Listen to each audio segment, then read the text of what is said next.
For me, it all starts with an idea.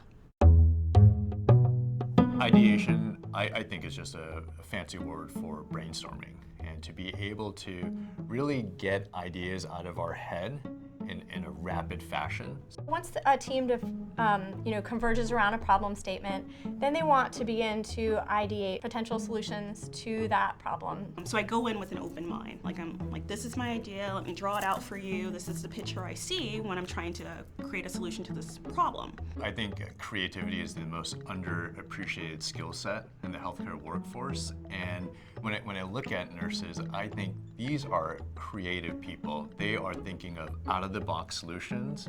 They need to just come up with something, and they can't wait days or months or years for a new product or service to be developed.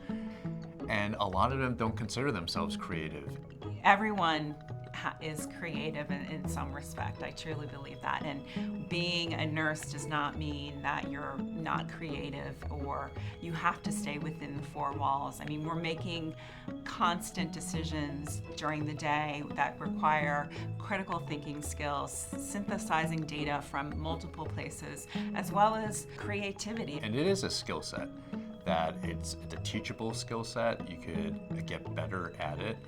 And we need to provide nurses space to be able to think creatively and actually support that. And once you know that it's a skill, creativity, that can be developed, then it's just a matter of practicing. At the beginning of our courses in design thinking, every class we do a 10-minute creativity exercise at the beginning, purposefully to help students to remind them that creativity is something that, if developed, they will improve at. And during this phase, there really shouldn't be any wrong answers. In fact, we put constraints on our teams to help them think outside of their traditional boundaries. We'll say, all right, put 2 ideas on this list that you'd get kicked out of school if you implemented it.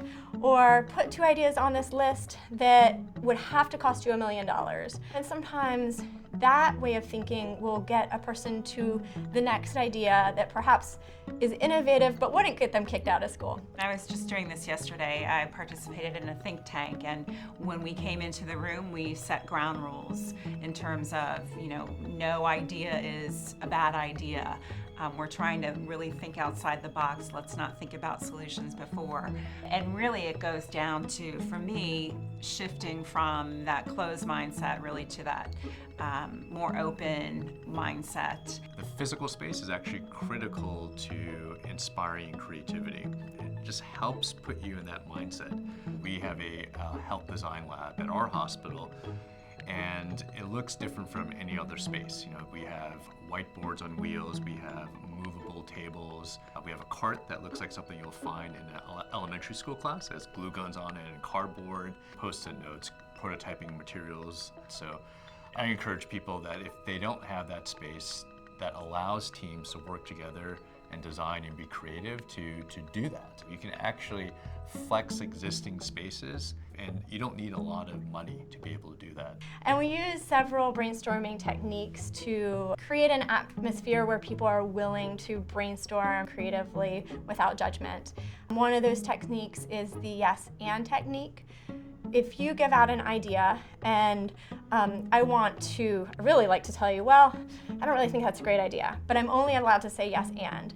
It prevents me from criticizing that and makes me build on your idea. So by using that technique and asking people explicitly not to be critical of others' ideas during that phase, just not the time for that, we can get a wide variety of ideas.